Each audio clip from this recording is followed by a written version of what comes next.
This conference will now be recorded. Okay, well, we're going to go ahead and get started and get wacky for World Almanac for Kids Intermediate.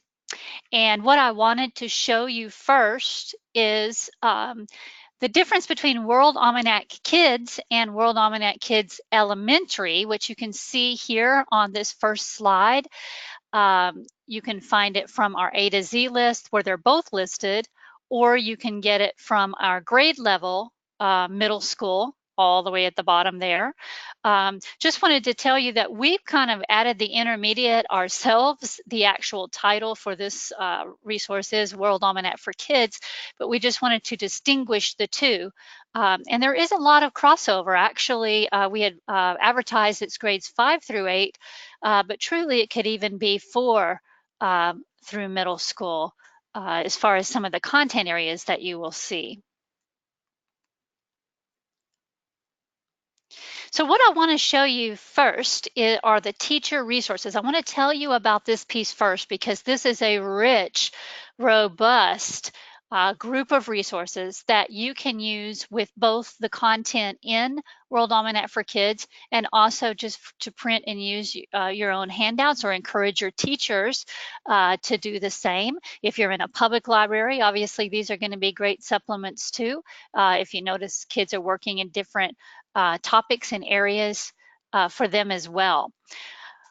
Are you both familiar with the Learn 360 resources like the maps and things? If you could respond there in chat.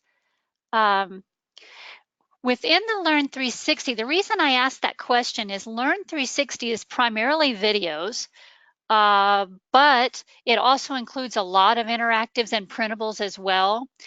And just by way of distinction, what you're going to find in the printable maps and outline flags here in your World Almanac for Kids are going to be really good outline maps. What you will find as far as the maps in your Learn 360 are going to be more detailed maps, usually that are already kind of filled in for the students.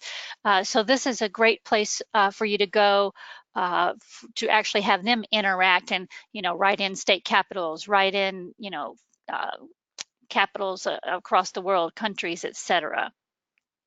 So these are some of the key features of graphic organizers, lesson plans, outline maps, printable handouts and worksheets, science projects, science diagrams, outline flags, trivia challenge, and educational standards.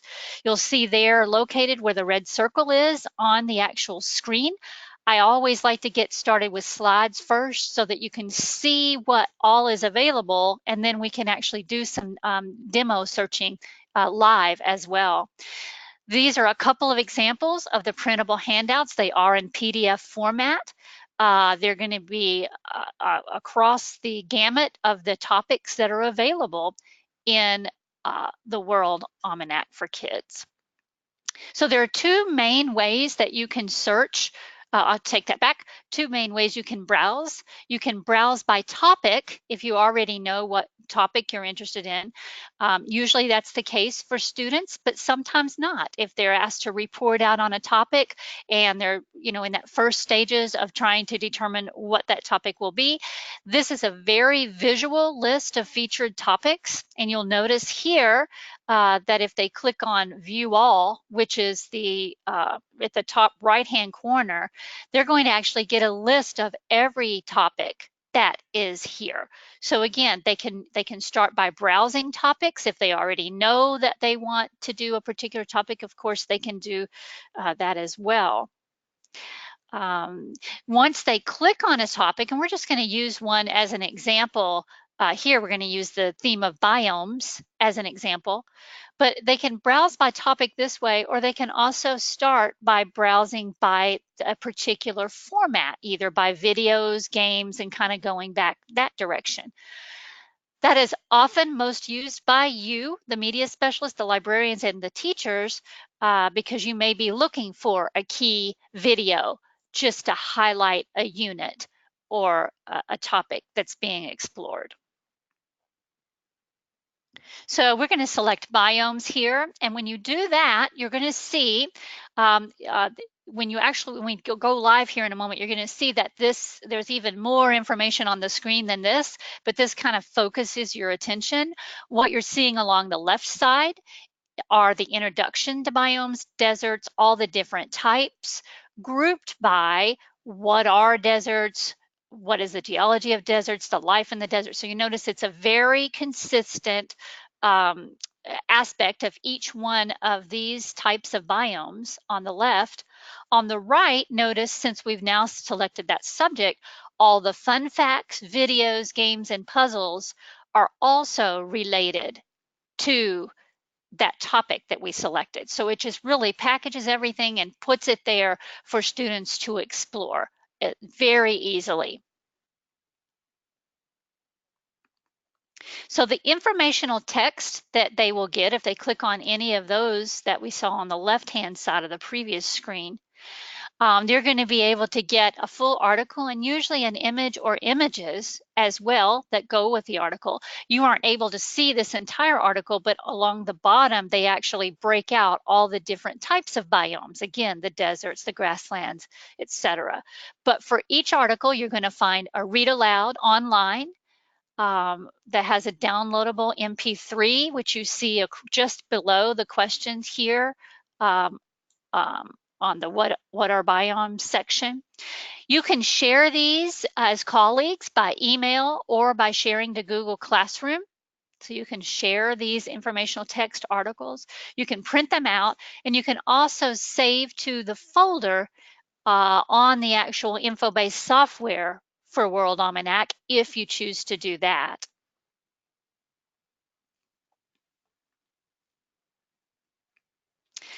Notice here there is a full citation at the bottom of each article so that again students are going to know that content whether they're using MLA style or other styles that are listed there. For any schools using any of the citation generators such as EasyBib, Noodle Tools, etc., they can actually export those. But that's always the next question is, how do you document? Where do you get your sources? How do you cite? So that's the first way that we can browse. Secondly, we can browse by information type. So again, if they wanted to actually start with the topic of life science that we have here and then select biomes as a subtopic of life science, then we have all of our biomes videos in one place: deforestation, forest biomes, grassland, etc. And these are examples of two of those printable worksheets that we talked about being able to access through your teacher resources. So I tried my best to write some of the little answers in to show you where they would fill in their answers, but this is a matching key term biome worksheet. And on the right is the answer key that goes with it. These are all found in the teacher resources selection. And then notice here, we're going to kind of start getting closer to our live demo now. But what you notice here is we've looked at topics, we've looked at videos that you see there in your blue navigation bar. We haven't yet looked at games, but we were aware they're there. But notice under more, that's where your students are and your library patrons are going to access science projects, maps, flags, etc. And also the homework helps. So you will most likely access them from the teacher resources link, but the students also have access to those as well.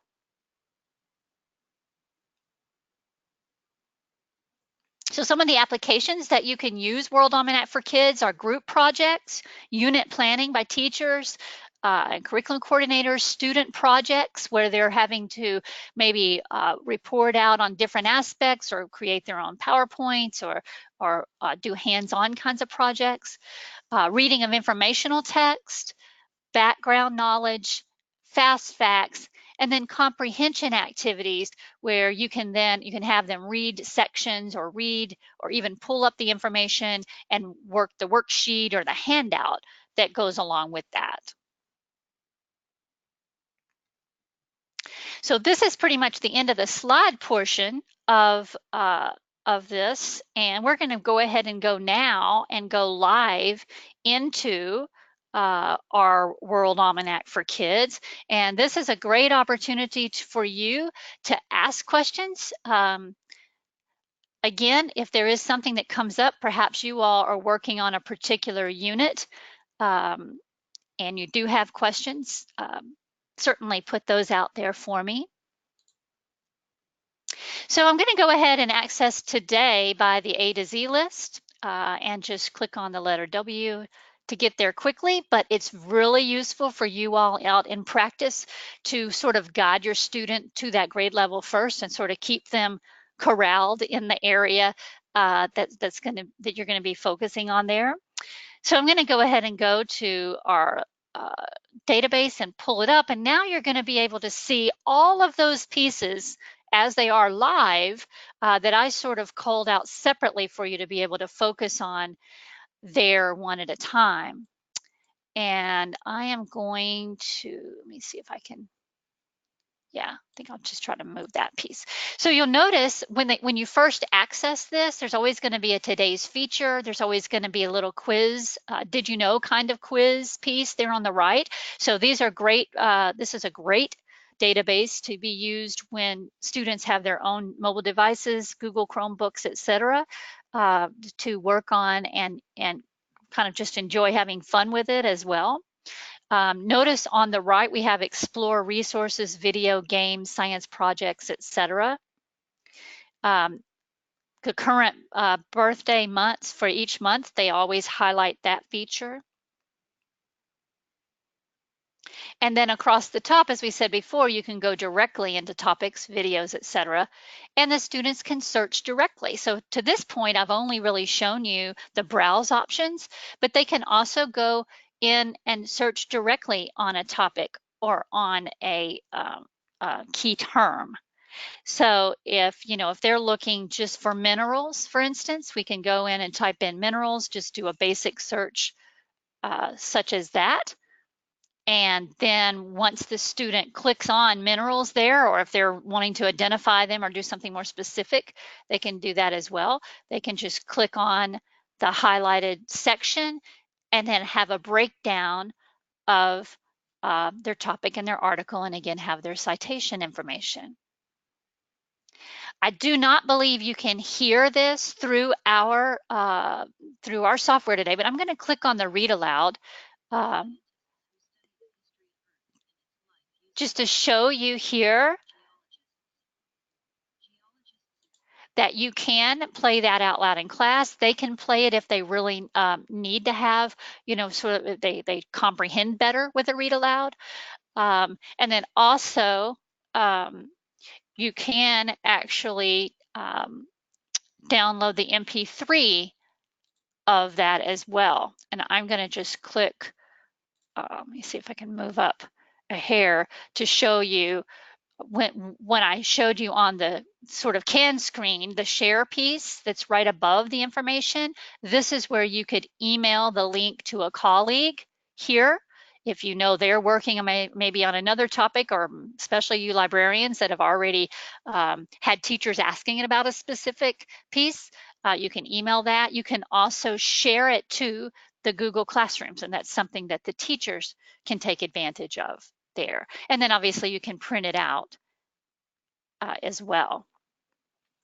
Notice at the top, I have highlighting on this top right-hand corner. So you can see that the word minerals that they searched for is highlighted throughout the article. So that kind of helps them to scan if they're looking for something specific. That's a nice feature there, and it can obviously be turned off as well. So if they just want to print a clean copy, they can do that also. So I'm going to go back to topics at the top just to point out another key area of content that we loved about this database when we were first getting a demo of it, and it's right dead center here, and it's called Take a Stand. You'll see it here under your language arts section. And this was a really great crossover for us because we have some very advanced opposing viewpoints, points of view databases that are more advanced. But for students that are just beginning to understand how to take different viewpoints of different sides of an issue, these are great because they're broken out in a much simpler format. They're not just overwhelmed with all kinds of topics and they're just trying to learn at this point their critical thinking piece. So notice when I go under should students have homework and I choose the background section here, it's going to kind of tell me what different people, the views, the pros, the cons, of what this issue could, what kind of effects it could have. On the left, you'll see it's broken out also by supporters who support students having homework. And then you have the arguments against students having homework. And notice there are going to be different kind of graphics, images, statistics for them, again, to start learning how to read those kinds of information as well. And then the your turn that they get with each one of those is also a printable handout there. And you can see your options here. Download this PDF to outline your argument. So it's really helping them take kind of a venture into being able to critically look at a topic or look at a subject and begin to sort of sort out the pros and the cons for it. Did you all, either of you have any questions at this point? Okay, I did want to just highlight that topic because that was something that we really appreciated, just knowing what, like I said before, what resources we already had. This particular database, World Almanac for Kids, is not as strong in the language arts as it is in our sciences and our social studies. We just have a very robust collection here for those subjects. There is, however, and I'll point this out, under the Writer's Corner, there are some good fundamental grammar, punctuation, writing guides that could be very useful to students there. And notice there are even videos that relate to these about the writing process. And there are related games and puzzles. So it's always good to kind of see everything when you look at your screens because you're going to get a lot of good choices for different formats for presenting pieces. So again, you can do the see all for each section that is there. And when you do see all, notice now I have Writer's Corner here. And I'll just click on a video here. Again, I'm not sure how well this is going to come across through our webinar software, but I did want to point out to you that you can also share the videos out the link by email or out to the Google Classroom as well. Notice you also have the save option, which you also had in the informational text piece, and that is going to save into your saved items, which is in the top right-hand corner of that once you create an account. So you can also place it there and be able to log in and use that whenever you're showing a demo.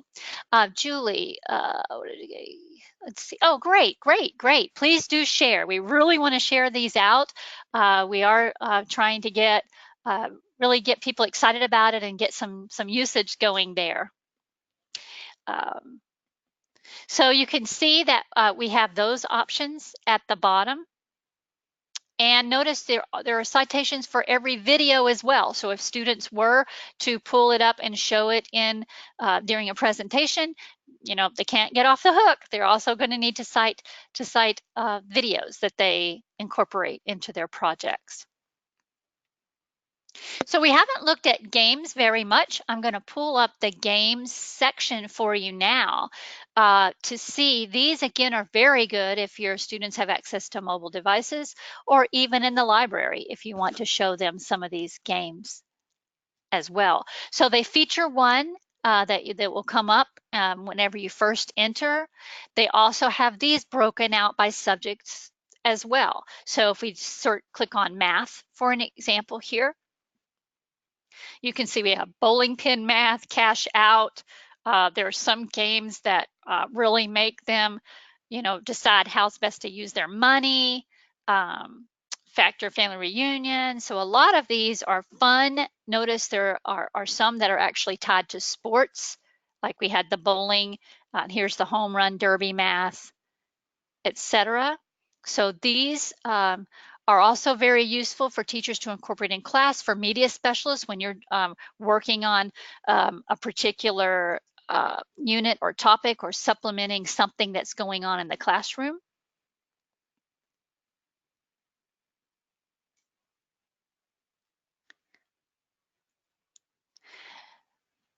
And I wanted to also show you, if we back out of the games and go back to our topics again, there is something at the very bottom that is really interesting. It's easily overlooked, however. The sports statistics that you see in the bottom right corner um, are broken out: baseball, basketball, football, etc. Some of our coaches in the middle schools really liked these kinds of pieces as well.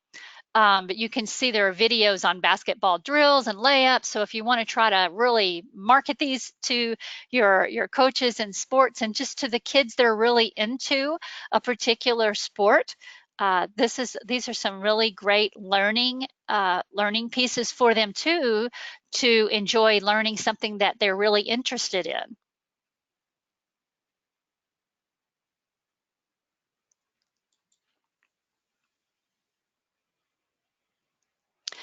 And I also want to show you in the topics a recently added section um, that is really getting a lot of attention now with financial literacy, really at all grade levels. And it's under health and guidance here at the top, and it is Money Matters. This is a whole collection of information they've recently added on how banks work, how money works, how to earn money, how to spend money. We never have a problem with that, but maybe they're teaching them more how not to spend it. And cost of living, sustainable living. So these topics here, can then be actually worked right into back to we were talking about with debate topics, about using money, credit cards, should you have them, should you not, those kinds of things. And then they could still use those printable forms in the debate section on other topics that might be of interest as well. So these are going to be, again, this is a very robust section on the working with money and that piece. Notice again, we have what is credit videos, credit card payments, key people. Of course, you got Warren Buffett there, Rockefeller. And then at the top, you've got fun facts related to stock exchanges and other pieces.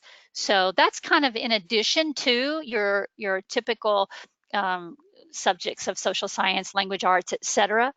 But it's certainly something that I wanted to point out as being a piece here as well. So I'm just checking chat, and I don't see anything else, but I'm going to go up to teacher resources now, because this is the exciting fun part for you all. This is where you can actually begin with some of your teachers if you're doing, PLC times, if you already know that a teacher is working on a particular unit. The lesson plans here are all broken out again by the topic area. So you have your broad topics here on the left. All of them are listed on the right. But if we wanted to go into physical science here, this is where I pulled the biomes. This would go along with what I pulled on the worksheets with the biomes. So if I click on biomes here, notice it really goes through the whole process. It's really a full lesson plan with learning objectives, outcomes, what the lesson is based on in relation to what the content is in the database, important vocabulary terms that you'd want to share out with your students. And this one has a robust list of those. But then you have the important ideas and themes. So these are going to be ways that teachers can then talk to their students about them. And This one is really probably more comprehensive than many of the other ones. And I'm just going to kind of scroll to the bottom here for you to be able to see. They show you related printable handouts, etc. So they're not having to go back through the database to go find all of these. They're right there all in one place. So that's something that is fantastic addition for these grade levels. Oh, great, Mary Jo. I'm glad to hear that. Excellent.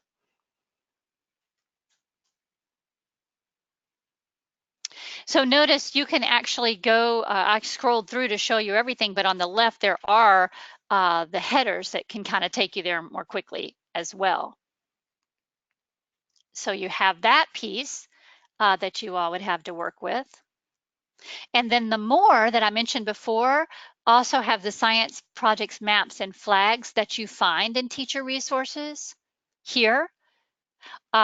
So the science diagrams, they're going to be all kinds of things. I showed you the one about the sunflower makeup, but they're going to be everything from minerals to diet, etc. You see them all listed on the left. So structure and function of living things here, an earthworm, bird senses, breathing in water, the human body. So there are just a lot of options there for you as well to be able to utilize.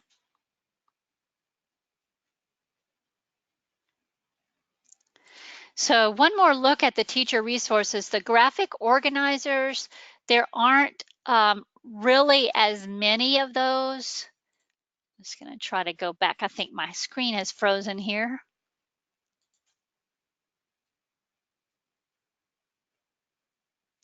Depending on your topic, sometimes you'll get like 2 or 3 handouts, or sometimes you'll get 10. So it just really depends on the topic there.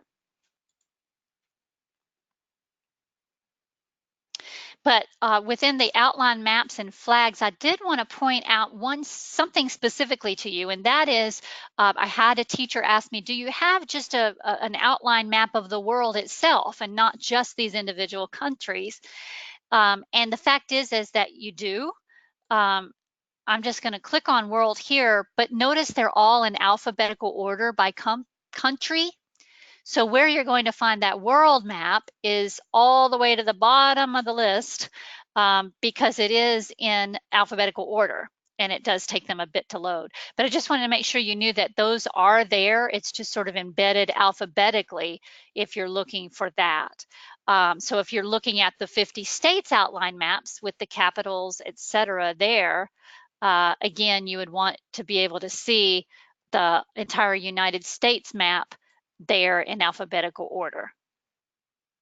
Notice they also have regional maps. So that's something, you know, if they're studying about different biomes, different places where you might have a grasslands in one state, etc., you can also tie that in together.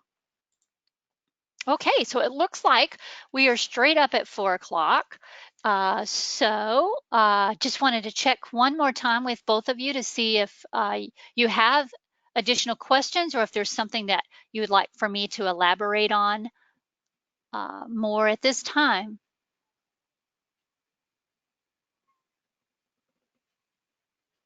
Okay, well, that's a wrap for today. I do hope that you all will join us for future webinars. I have those listed here on the screen for you that are up and coming, and you're welcome to attend any and all. And certainly if you need to reach out to the Discus office, this is all of our contact information.